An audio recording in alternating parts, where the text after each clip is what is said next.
नमस्कार दोस्तों, मेरी एक और वीडियो में आपका स्वागत है। आज की वीडियो में डिस्कस करेंगे zamindari abolition and land reform act 1952। कोई लोग बोलेगा इसे 1952, कोई लोग बोलेंगे इसे 1950। भाई ये 1950 में आया था और 1952 1 जुलाई को ये पूरी तरह इंप्लीमेंट कर दिया गया था। ठीक है, इन्फोर्समेंट में आ गया था, इसलिए 1952 भी बोलते हैं। ठीक है, इसका ऑब्जेक्ट क्या है? ठीक है, जमींदारी एक्ट का, जमींदारी अबोलिशन एक्ट का। भाई यहाँ लिखा हुआ है, टॉपिक का नाम है UP zamindari abolition and land reform act.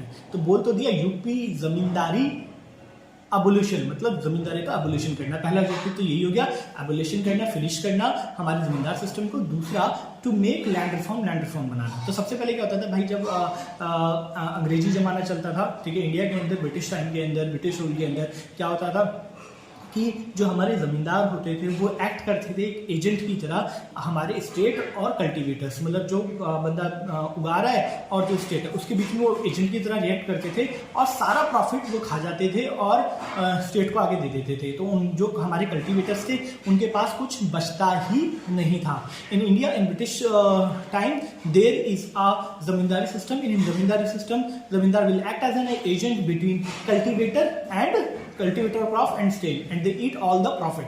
ठीक है, तो इस चीज को बंद करने के लिए जमींदारी अबोलिशन एक्ट लेके आना पड़ा, zamindari abolition and land reform act.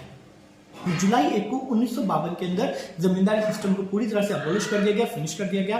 इसके अगेंस्ट में जो हमारे जमींदार थे उनको कंपनसेशन दिया। कंपनसेशन में ये कहा गया, आपकी एक ईयर का जितना प्रॉफिट निकलता है, एक ईयर का आपका जितना प्रॉफिट निकलता है उसका 8 गुना उन्हें दिया गया। एक ईयर के प्रॉफिट का 8 गुना उन्हें दे दिया गया, एक चीज। दूसरा, रिहेबिलिटेशन दिया गया। जितने भी जमींदार थे जिनका भी 10,000 रुपए से आय कम, 10,000 से कम कमाते थे, उनको रिहेबिलिटेशन भी दिया गया। और जो उनके ठेकेदार थे उनको कुछ नहीं दिया गया, जो ठेकेदार थे जमींदार के। फिर इसके अंदर क्या क्या गया, इसमें कल्टीवेशन राइट को मेंटेन रखा गया। कल्टीवेशन राइट को कैसे मेंटेन किया गया? ये कहा गया, he who cultivate the land he will be the owner of same, मतलब जो लैंड को बो रहा है वो ही उसका स्वामी होगा। ये कहा गया कल्टीवेशन राइट मेंटेनेंस में। दूसरा, जो कल्टीवेटर्स थे, जो लैंड जो रहे थे, ठीक है, उनको उसका स्वामी बनाया गया। और ये कहा गया, उनको सिक्योरिटी दी गई इस चीज के लिए, ऑन सेफ्टी प्रोवाइड की गई। ठीक है, हमारे कल्टीवेटर्स को कि भाई जमींदारों की जमीन ले लोगे तो फिर इसीलिए सेफ्टी भी प्रोवाइड की गई। तीसरी चीज, जो हमारे जमींदार थे उन्हें भूमिधर बना दिया गया। एक चीज तो ये की गई।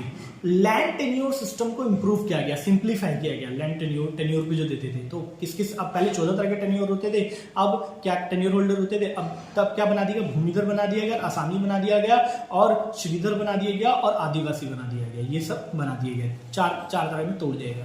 उसके बाद उन्होंने इसके अंदर एक चीज और की गई, प्रोबोशन कर दिया गया लैटिंग और सब लैटिंग ऑफ लैंड, मतलब एक बंदे ने इससे ली जमीन, उसने आगे किसी और को बोने के लिए दे दी। इस तरह पे जो लीज सिस्टम था उस पर बैन लगाया गया, तभी तो जमींदारी सिस्टम खत्म, नहीं तो जमींदारी की जमीन थी और फिर उस पर बोने के लिए दे देते थे।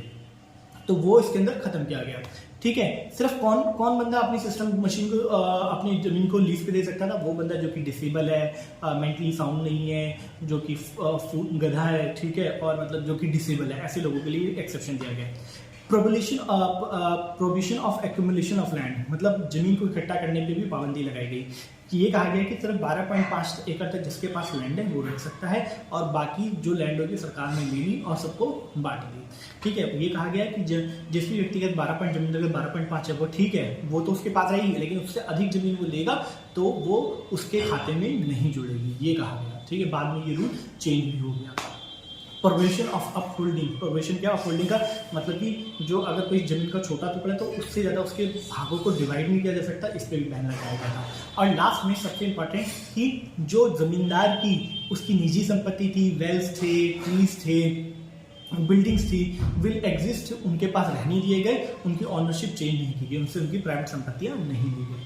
ठीक है, known as zamindari abolition and reform act 1950 या 1952। Thank you so much. अगर आपको वीडियो अच्छा लगा हो प्लीज़ लाइक कीजिए, शेयर कीजिए।